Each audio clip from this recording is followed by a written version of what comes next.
la anterior entrega explicamos cómo un peluquero de Benicarló llamado Reinaldo Colás, alcohólico y despechado por una ruptura sentimental, manipula en 1997 a sus hijas de 5 y 3 años para que afirmen que el nuevo novio de su madre las viola. En el proceso se encuentra con un embaucador, Antonio Toscano, junto al que urde una ficción, una secta satánica que viola y asesina a niños de la Comunidad Valenciana en el Bar España. Este caso llegó a los tribunales. El caso Bar España llegó a contar con casi una veintena de denuncias por violación y abuso de menores. Pero el expediente llegó a la justicia en 2005. Y todos aquellos que consintieron formar parte de aquel sainete y denunciaron en su momento, le vieron las orejas al lobo. Todos retiraron las demandas cuando el tema llegó ante el juez. Todos salvo Reinaldo Colás, que fue hasta el final. Los jueces no vieron nada punible. No había caso. Los forenses que examinaron a los niños que decían haber sido violados no encontraron ningún indicio de ello, tal y como aclaró Carlos Cuadrado, presidente de la Asociación Profesional de Criminólogos de España en una entrevista sobre el tema en Intereconomía. Los 5 menores presuntamente asesinados no fueron reclamados por ninguna familia, ni sus supuestos cadáveres encontrados jamás. No existían. Sí que encontraron unos huesos enterrados en el patio trasero del Bar España, pero el Instituto Nacional de Toxicología concluyó que no podía ni asegurarse siquiera que fuesen restos humanos. No había una sola prueba de que aquellas ceremonias satánicas hubiesen existido nunca.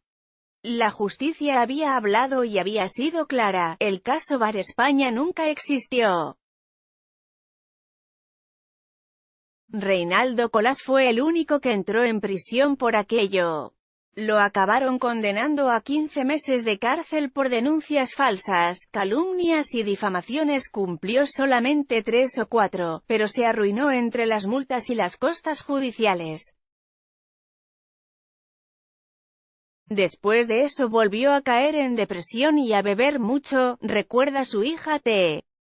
Colás. Antonio Toscano sí que salió limpio, porque él no denunció. Previamente había montado una fundación junto a Colás llamada AVSIC para ofrecerse a las fuerzas de seguridad con el objetivo de ayudar a destapar tramas de pederastia, su obsesión. Pero con la fundación no logró engañar a nadie. Tras intentar enredar en el caso Madeleine, Antonio Toscano fue expulsado de una ONG por impostor y actualmente está fuera del foco. Fase 3. Difusión. El caso podría haber muerto ahí.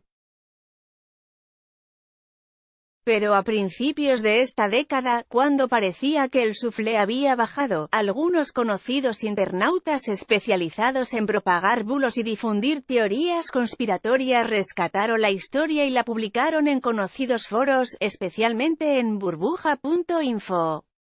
Montaron los vídeos que había rodado Toscano con Colás y los colgaron en sus blogs personales. La justicia volvió a pronunciarse al respecto. Todos los pseudoinvestigadores que habían dado difusión en Internet al bulo fueron condenados a cuantiosas multas de hasta 40.000 euros y a retirar los contenidos de sus páginas. El caso Bar España fue una gran mentira y así lo dejó claro la justicia. Sin embargo, esta propagación de principios de esta década consiguió plantar el germen en el lado más oscuro de Internet. Y el bulo fue creciendo, alimentado por los curiosos que querían saber, por los aprovechados que querían sacar tajada. Se viralizó, la manada. Las condenas volvieron a enfriar el caso, pero lo rescató recientemente un director de documentales.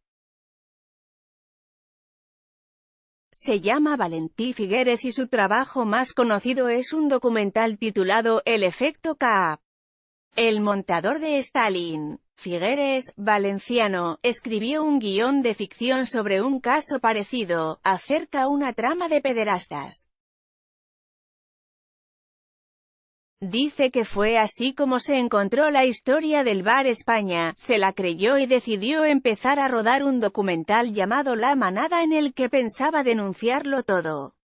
Se reunía con Reinaldo Colás a menudo, ya muy enfermo a causa de un cáncer de hígado. Filmin.es TV3 le hizo a Figueres, reconocido independentista, una entrevista para el programa 30 Minuts, hablando sobre el documental y aprovecharon en ella para darle a España, explicando que es un país en el que no dejan investigar este tipo de casos. También le hicieron una en el diario catalán Ara.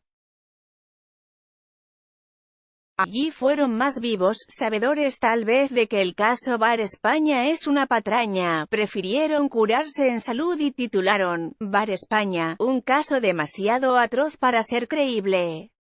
Anunció Figueres el documental que se estrenaría a mediados de este año. Pero ese estreno nunca ha llegado.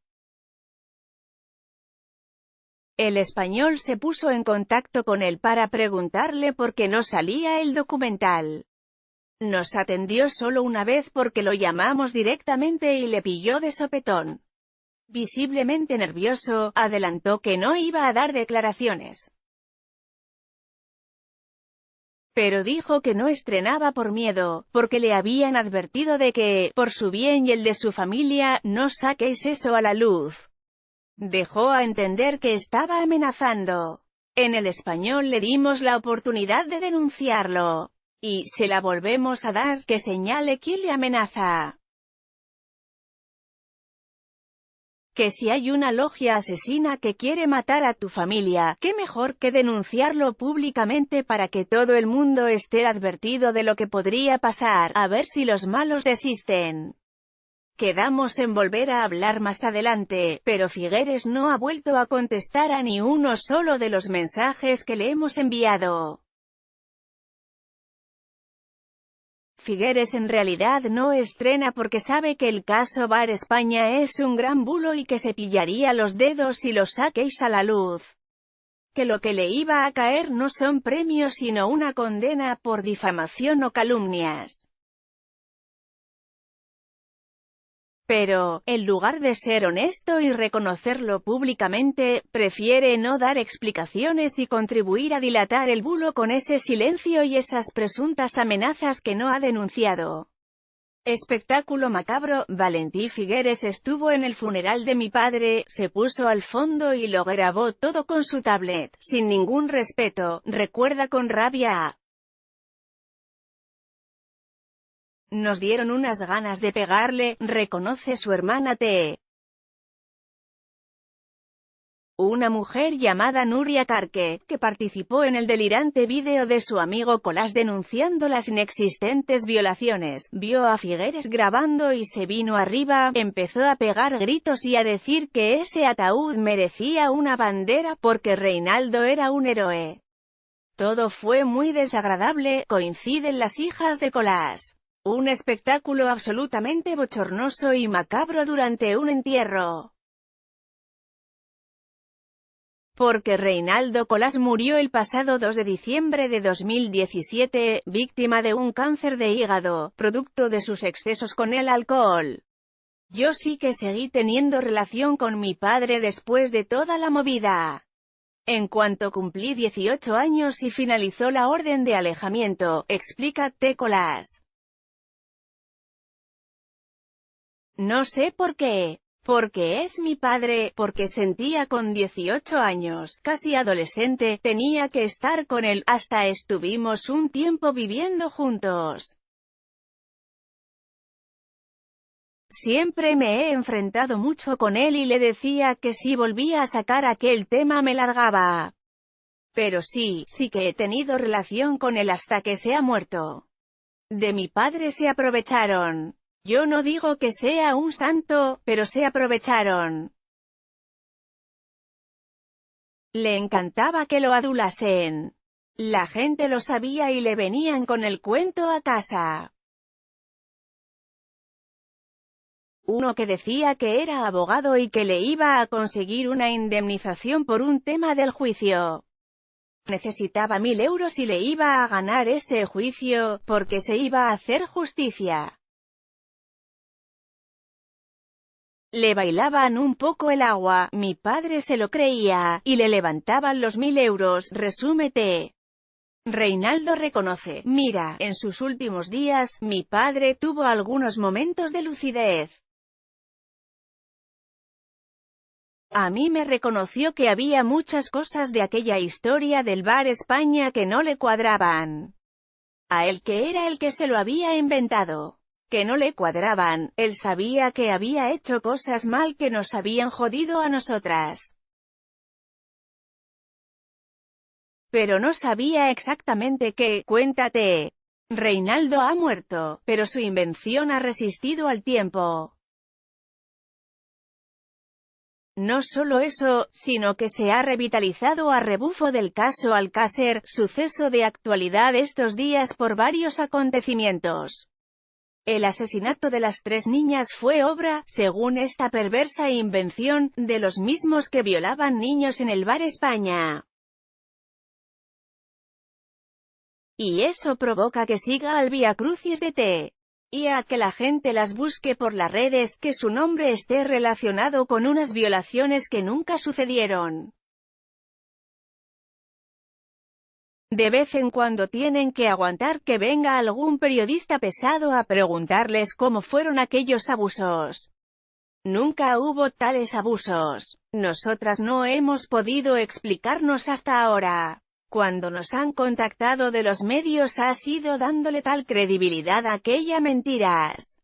No solo eso. A veces conocemos a alguna persona, busca nuestro nombre en internet y enseguida ya te pregunta qué pasó con aquello, si éramos nosotras. Y pff, a mí me da una pereza terrible.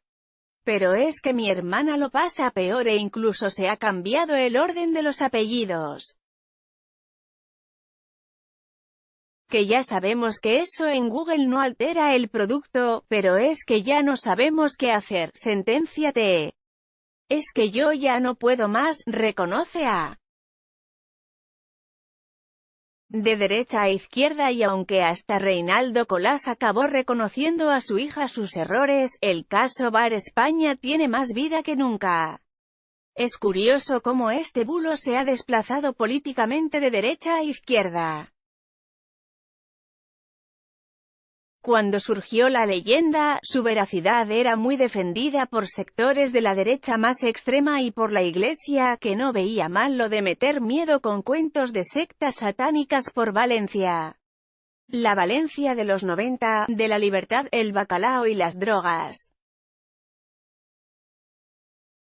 El lugar de las perversiones en España era un sitio peligroso porque adoradores de Belcebú podían violar a tus hijos.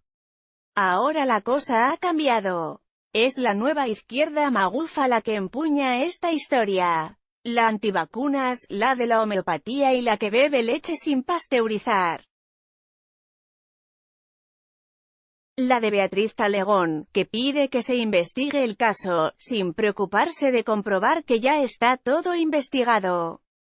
Mónica Oltras embolsó un buen puñado de votos comprometiéndose a llegar hasta el fondo de este asunto. La implicación de personajes del PP como Fabra o Camps en esta trama e incluso la utilización independentista del caso Figueres, reconocido INDEP, denunciando en TV3 que España es un país en el que no se puede investigar, han hecho que el caso cambie de orientación política. DLF, hay que ser valiente e investigar el caso Bar España, repiten machaconamente internautas en foros y redes sociales. Sí, lo más valiente es reconocer que el caso fue una farsa. Decir que no existió te va a convertir para ellos, para los que creen en el caso, en un implicado más. Un esbirro del poder, un perro a sueldo de Fabra. Te meterán a ti también en tramas, advierte uno de los usuarios de burbuja.info, tal vez el foro donde más se ha trabajado para desentrañar este bulo. Allí, al final, afrontan con cachondeo cada hilo nuevo que vuelve a abrir sobre el tema algún advenedizo. Solemos decir que el bracito de gitano del Bar España es delicioso.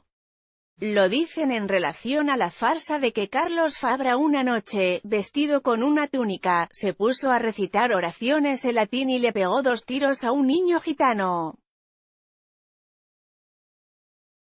Fabra pasó por los juzgados en mayo por este motivo, sí, pero para explicar que va a llegar hasta el final con las querellas por calumnias y difamaciones. Porque Fabra habrá hecho muchas cosas, y por ellas ha estado en prisión, pero lo de que se cargó a un gitano tiene fisuras, los cabos sueltos. Los defensores de que esta historia existió siguen insistiendo los cabos sueltos de la historia. Por ejemplo, en unos huesos que en efecto se hallaron durante los registros, porque todo aquello se registró y se investigó, en el patio trasero del Bar España.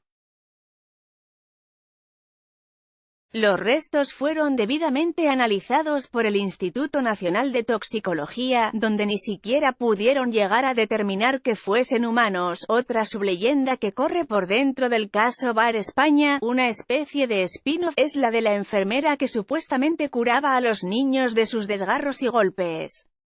Se llamaba Alicia Martínez. Cuenta la historia que, cuando se hartó de tal barbarie, se plantó y amenazó con denunciarlo. Tras eso, fue vilmente asesinada. Ardió dentro de su coche en llamas, mientras los doeres fácticos trabajaban para disfrazarlo de accidente. Carlos Cuadrado, presidente de la Asociación Profesional de Criminólogos de España, lo aclara: cuando hay un suceso de este tipo, Policía Científica trabaja en conocer si de verdad ha sido un accidente o no. Ellos dijeron que fue un accidente. Si hay un informe forense que dice que fue un accidente y una investigación policial que dice que fue un accidente, no tengo motivos para pensar que no fue un accidente, explicaba en el programa La Redacción Abierta, de Intereconomía. ¿Pero esta mujer realmente curaba a niños violados?, le preguntaba el presentador. La respuesta, esclarecedora: lo único que sabemos es que esta mujer trabajaba en el ámbito sanitario. Es lo único que se puede afirmar sin equivocarte a día de hoy. Es decir, aprovechando que el Turia no pasa por Castellón, desde la sala de máquinas del bulo se aprovechó el accidente de tráfico en el que murió una enfermera y se integraron el elemento en la leyenda. Pero lo más inquietante es lo que sigue explicando Cuadrado, que sería otra subleyenda dentro de la subleyenda. Ojo al lío, hay una versión popular que dice que hay gente de los pueblos que se creyó realmente que esta persona estaba involucrada en los casos y fueron ellos los que la mataron. Pero yo prefiero creerme la versión científica, concluye. Raro sería que hubiera sido cierto, que una mujer hubiese fallecido porque una turba descontrolada se hubiese tragado un bulo. Pero en esta casa, como en la Asociación Profesional de Criminólogos de España, preferimos creernos la versión de policías y forenses. Aclarado, ni se echan en falta 5 niños que supuestamente murieron, ni están denunciadas sus desapariciones, ni se hallaron huesos humanos en el bar. Y la enfermera murió en un accidente. Carlos Cuadrado tampoco se cree el bulo del Bar España. Ni siquiera se lo creía Juan Ignacio Blanco, que siempre rechazó la veracidad de la historia ni vínculo alguno con Alcácer. El Bar España, hoy, el Bar España no existe desde hace tiempo, declara Astiado, su actual propietario, que no quiere ni dar su nombre. Se refiere a que ya no se llama así. El establecimiento pasó por varias manos antes de llegar a él. Lo regenta desde hace una década, le cambió el color verde de la fachada por el azul, y el nombre de Bar España por el de Restaurante Mediterráneo. Aún y así, a menudo se acerca gente al bar a preguntarle qué pasó con lo de las violaciones. El nombre y el color han cambiado, pero adentrarse hoy día en el establecimiento es como meterse en una máquina del tiempo. Un lugar que sigue teniendo las mismas baldosas que se llevaban en los 90, que sigue manteniendo las aceiteras que se llevaban en los 90. Las rellenables, esas que ya están prohibidas por ley. El antes llamado Bar España no es un lugar apto para instagramers por lo básico de sus platos. Pero sirven menú diario, hacen buena carne a la brasa y están cansados de toda esta tontería. Yo tampoco creo que pasase nada, porque cada vez meten a más personajes en la historia. El último fue el alcalde de no sé dónde. Pero si pasó me la suda, también te lo digo claramente, sentencia su nuevo dueño. DLF. Su hija está harta de llamar a Google para que nos cambien el nombre, que en internet sigue saliendo como Bar España. Pero no hay manera. Y es que hasta en las noticias, cuando hay un accidente por aquí cerca, sale en la radio, accidente en la N340, a la altura del Bar España. Y oye, que al lado también hay una tienda de tresillos y otra de bicis. No entiendo por qué esta obsesión con nosotros. Ellos son las otras víctimas indirectas del caso Bar España. Conclusión. ¿Existe el caso Bar España? Por supuesto que existe. Se trata de un bulo creado por un peluquero con problemas mentales y alimentado por un contrastado farsante. Y, si fue un fraude, ¿por qué darle espacio en un periódico? Porque ha sido el bulo más grande de la historia de la crónica negra de España. Porque el fraude ha trascendido la esfera de Internet y ha llegado a sede judicial y ha sido usado por gente del ámbito de la política para su propio beneficio, implicando a gente que nada tiene que ver con ninguna secta satánica pederasta que jamás existió. Todo aquello fue juzgado y aclarado. ¿Se abusó de niños con problemas? Sí, se abusó, desde el momento en el que estos diantes obligaron a menores de edad y a personas con discapacidad y situación de exclusión a confesar unas violaciones que nunca existieron. ¿Están sufriendo todavía las víctimas? Cada día, las vidas de T. Colás, su hermana A. y su madre, han estado marcadas desde hace más de 20 años por esta mentira que solo les ha traído disgustos y sinsabores. No quieren popularidad, no quieren que salgan sus nombres, ni sus caras. Pero ya estaban muy cansadas de este circo. Punto. Ahora han hablado y les han explicado cuál fue el verdadero caso Bar España, y no, Carlos Fabra no mató a ningún gitano.